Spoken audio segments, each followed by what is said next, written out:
क्या गौतम बुद्ध ने हमें वो सब कुछ कहा था जो वो जानते थे, या उन्होंने कुछ बातें हमसे छुपाई थी?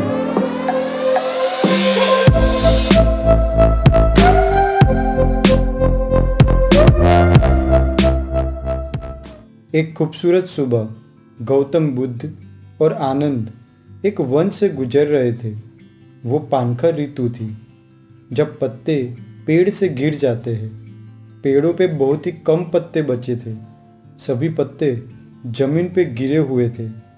बुद्ध और आनंद उस पे चलकर जंगल से गुजर रहे थे।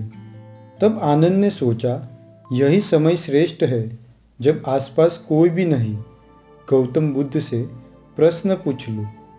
आनंद ने बुद्ध से कहा, मैं हमेशा से आपको एक प्रश्न पूछना चाहता था, लेकिन आप हमेशा बहुत से लोगों से घिरे हुए होते हो। आपसे अकेले में बात नहीं हो पाती।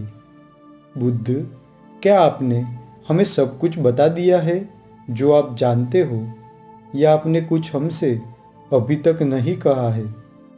गौतम बुद्ध ने जमीन पे गिरे पेड़ के पत्तों में से कुछ पत्ते अपने हाथ में लिए और कहा, आनंद, क्या तुम मेरे हाथों में ये पत्ते देख रहे हो? और क्या तुम वन में जितने भी पत्ते हैं वो भी देख पा रहे हो? आनंद ने कहा, हाँ बुद्ध, लेकिन मैं कुछ समझा नहीं। गौतम बुद्ध ने कहा, जितने पत्ते मेरे हाथ में है उतना ही मैंने लोगों से कहा है, और वन में जितने भी पत्ते हैं उतना मैंने अपने पास रखा है। गौतम बुद्ध ने अपना पूरा जीवन लोगों का दुख दूर हो और वे निर्वाण प्राप्त करें उसमें लगा दिया। उन्होंने 4 आर्यक सत्य, अष्टांगिक मार्ग, श्रावकों के लिए पंचशील और भिक्षुओं के लिए 10 शील का पालन करना आवश्यक कहा था। बुद्ध ने दुख और जीवन के हर एक पहलू पे लोगों का मार्गदर्शन किया, सत्य का मार्ग दिखाया, जो मार्ग सिर्फ सांत्वना नहीं देता लेकिन तुम्हारे दुख को दूर करता है। उन्होंने मार्ग दिखाया, कभी भी व्यर्थ की बातें नहीं की।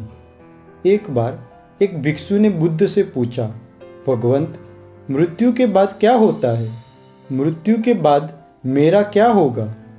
तब बुद्ध ने भिक्षु से कहा, भिक्षुक, अगर किसी आदमी को जहरीला तीर लग जाए तो पहले हमें जहरीला तीर निकाल के उस इंसान को बचाना चाहिए, या फिर तीर कहाँ से आया है, किसने मारा है, ये जानने के लिए तीर आया उस दिशा में जाना चाहिए।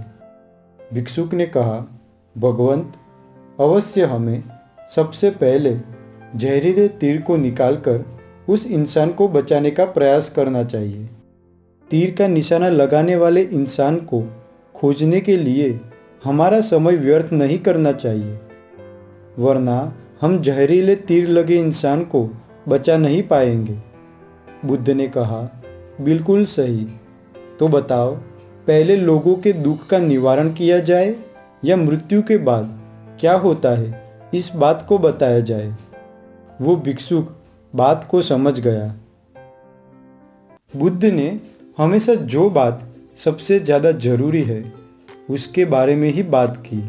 उन्होंने वही बातों पे ज़्यादा जोर दिया जो लोगों के जीवन को बदल सके।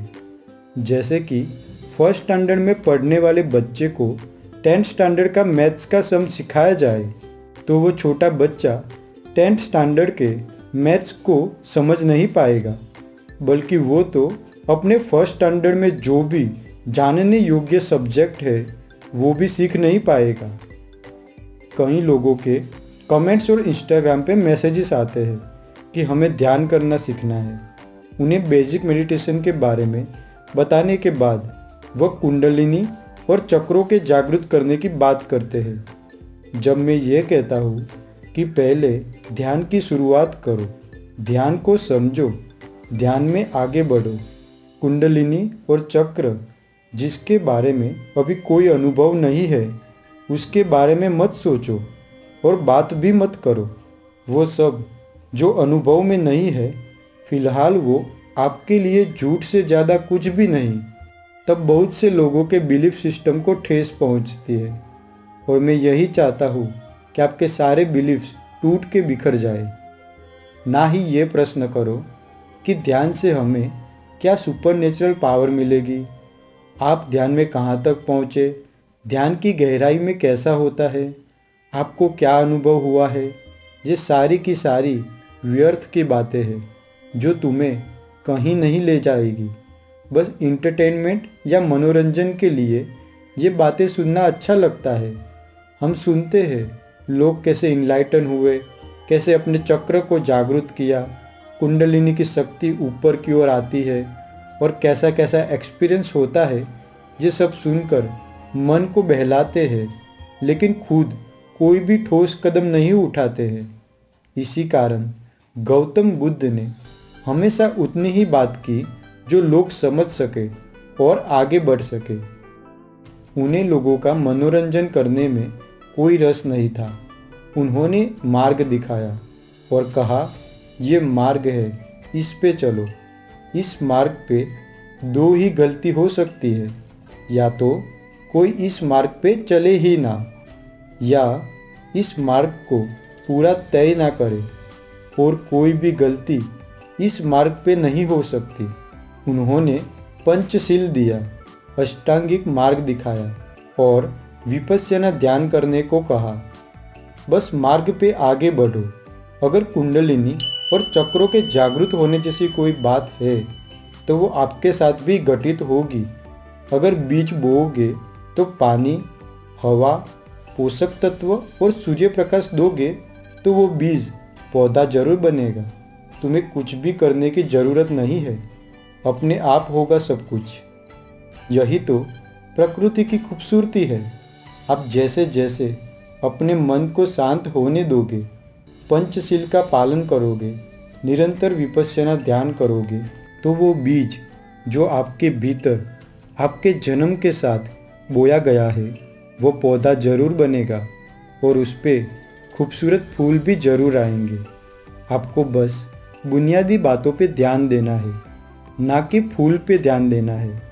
यानी कि आपको कुंडलिनी, चक्र, सुपरनेचुरल पावर, ये सब के ऊपर ध्यान देने की आवश्यकता नहीं है। एक दिन आपके भीतर का बीज पौधा जरूर बनेगा और उस पे बुद्धत्व का फूल भी जरूर आएगा। बस आप निरंतर प्रयास करते रहो, निरंतर पंचशील का पालन करो और ध्यान मार्ग पे आगे बढ़ते रहो। धन्यवाद। नमो बुद्धाय my friends. This is Buddha, the way of living.